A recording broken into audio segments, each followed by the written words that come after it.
Rose naman. Pinag-practice lang ako ng photographer para sa pictorial natin. Siguro nahalata niyang medyo naiilang ako kaya nanghingi siya ng tulong kay Amira.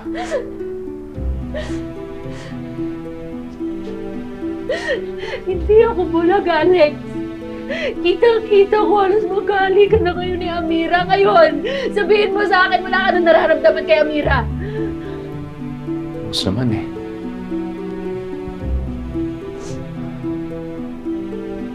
Oo, may nakaraan kami ni Amira pero Rose, hanggang doon na lang yon.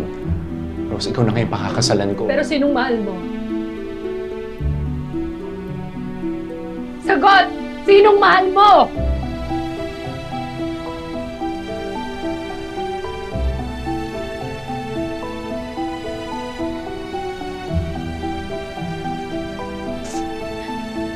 Tama na nga. Ayoko na. Mas matalo ko.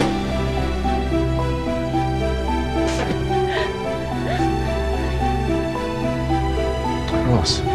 Rose.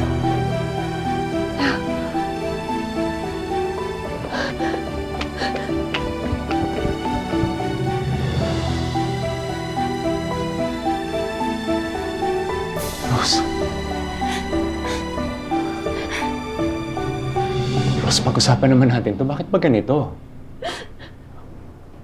Ano pa bang pag-uusapan, ha? Rose, ano bang gusto mo? Yung totoo! Yung gusto ko, yung totoo!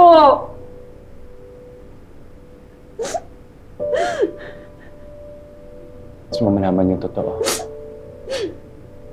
Sige, sabihin ko sa'yo yung totoo. Rose, mula na bumalik si Amira, parang nayanik na yung mundo ko. Na-realize ko na may natitira pa pala akong pagmamahal sa kanya. Pero hindi ko maamin yun sa sarili ko kasi ayaw kitang saktan eh.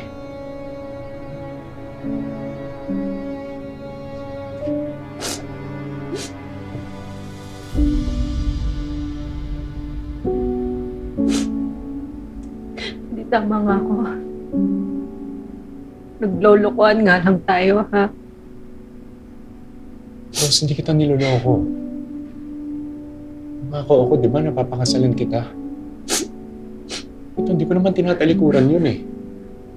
Pero Rose, gusto mo malaman yung totoo nararamdaman ko.